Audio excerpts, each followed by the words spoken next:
Very good. I've had a lot of experience with Italian Americans.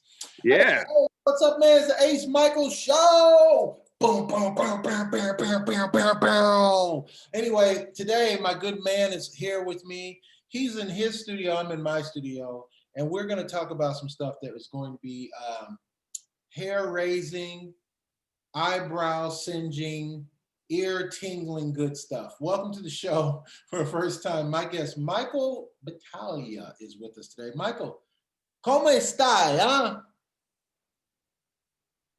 That's pretty good. Bene, bene, va bene. Yeah. Signore Ace. I love your hat. You remind me of Sonny Corleone with that hat on. I like that. I like Sonny Corleone. Hey, I take that compliment all day long. So, Michael, you're of Italian. Are you Italian American descent? Is that your deal? I am. So, were you one of those smooth Italian guys that was singing to all the girls in school, or were you one of those trouble? No singing ability whatsoever. I did start to think as I started to get this incredible urge to start doing stand-up. I started thinking back when I was a little kid, 2nd, 3rd, 4th grade. And I remember constantly being in trouble for making all the other classmates late because I'd had everybody lined up outside. And I didn't know it at the time, but I was imitating teachers and the principal. And I was basically doing stand-up before I knew what it was. Yeah. And my background is mostly athletic, so I kind of veered away from it. But now that I'm older, I'm kind of thinking, man, I would really, really like to get that opportunity. But that's a good gig because comedians get all the poontang.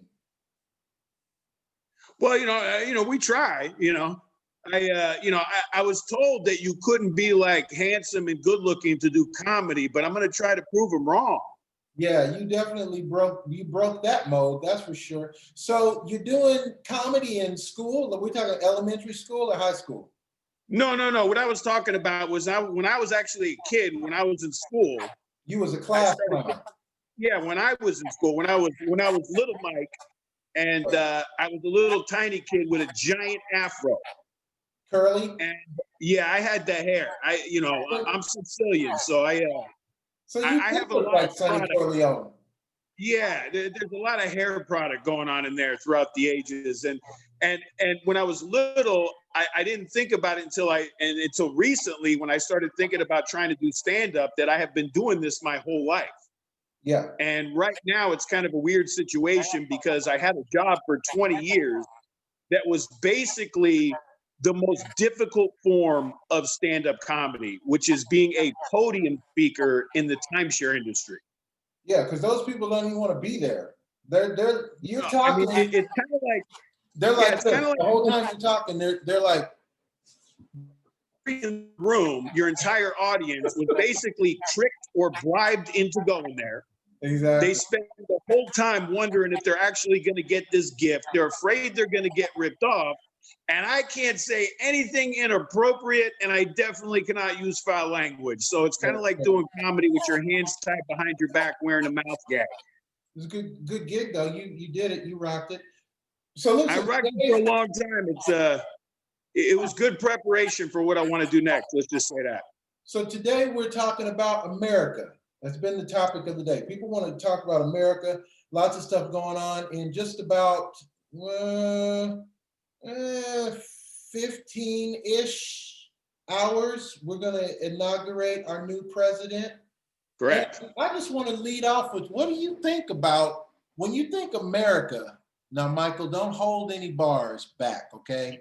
When you think about America, what comes to mind? What do you think about? When somebody says America, what do you think? America. I got to tell you, I was always, and most people are probably the same way, I was always very proud to be American. I mean, I love my Italian heritage. I consider myself American. Yeah. And I was always very proud of that. But the way that the country has just been acting, especially the last few years, it's almost like, wow, what happened? And I am not a political animal. I'm not a political person. I have literally gone on Facebook and I've said, look, to my friends, because I'm sure you have a lot of friends that are constantly posting political things. You know, when Obama was president, I didn't see all my friends making political comment posts all day, every day, and nothing else. It was just like, yeah, that's the president. This is what's going on. But in the last couple of years, especially, it's just overwhelming. And I'm going to be 100% honest. I literally cannot think of one thing in my own life that's going to change if Trump's president or Biden's president. I literally cannot think of one way that my life is going to be affected either positively or negatively. I just kind of let these people do what they're going to do. You got to focus on your own life. You know, these people are not going to, the president's not going to help me. The president's not going to hurt me. I understand why people are so adamant, but I got to tell you, in my lifetime, at least, I'm 50. I don't ever remember a president having so many people that either just love this guy or just hate this guy. I've never seen it, at least not in my lifetime. Maybe I'm not paying attention, but I've never seen anything like this.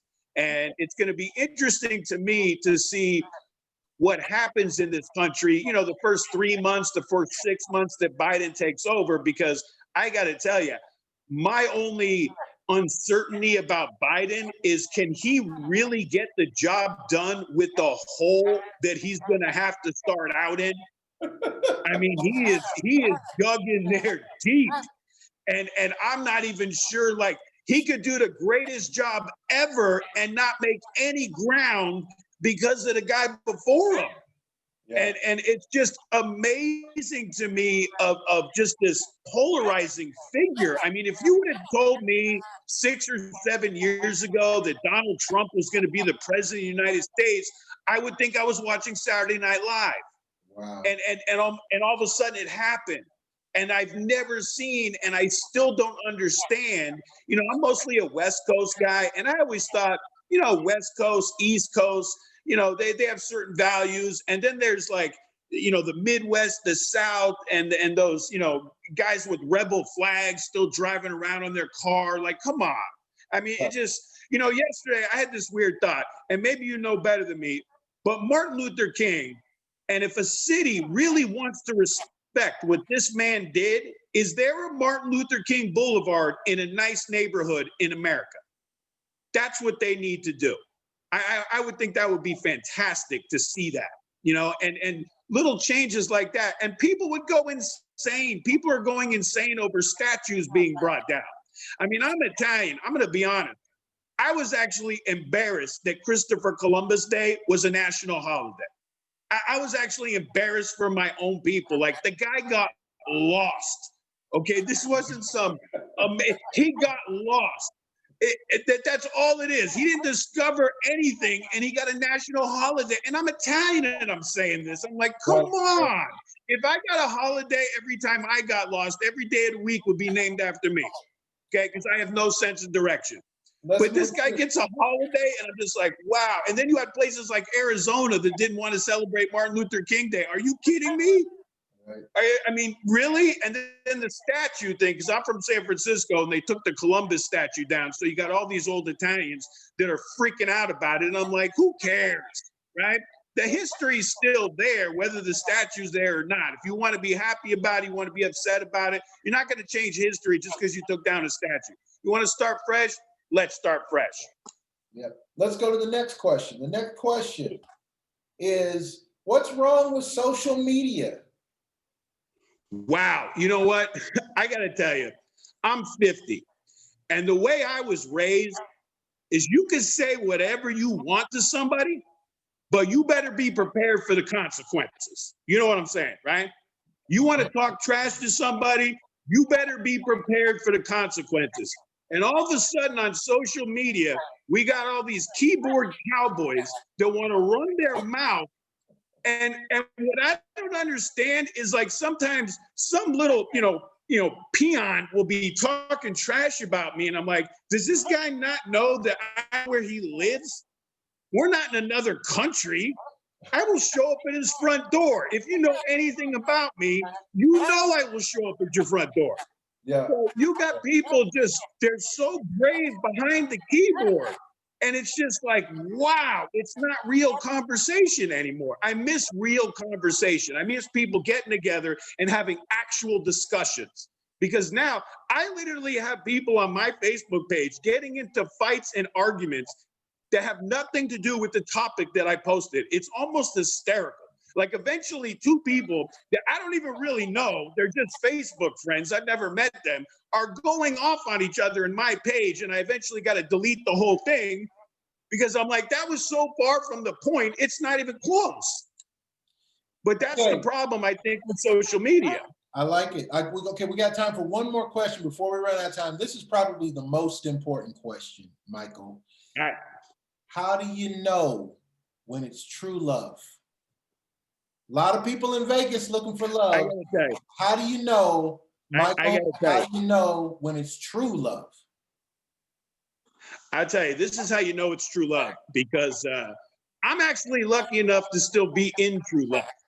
Oh, nice. And about a year and a half ago, I still got the ring. Look, Amen. About a year and a half ago, without making a long story horrendously long, my wife, due to a judge that did not know what's going on in family court in a case that I had no involvement with, forced my wife to leave our home, or he was going to threaten to take away custody of her daughter. Now, this is a long story for another time, so I'm just going to give you and I lost my family. I lost my wife, and I lost a little girl that I've been dad to since she was 5 months old. It was a horrific thing, but no matter what, I never lost that last bit of hope. And that's when I knew it was true love, because I had no desire to be with anyone else. I had no desire to start dating. I had no desire to, do the kind of things that a guy like me would normally do. And I truly believe that true love is when you literally have no desire to be with any other person. To me, that's true love. And I'm Italian. We know true love. I can't close the show on a stronger note than that. My guest today, Michael Battaglia, he is an American. He hates social media, and he believes in true love. He's a romantic at heart. Michael, how do we stalk you on the internet? We want to follow you, buddy. We want to share you, like you. We want a piece of you. Yeah, for now, right now, just check me out on Facebook. And that's where we find you. Hey, guys, it's been the Ace Michael Show. You know what I say at the end of every show, and I still mean it. It's in my heart. Live the life you love. Love the life you live. Thank you. Thanks, Ace. And so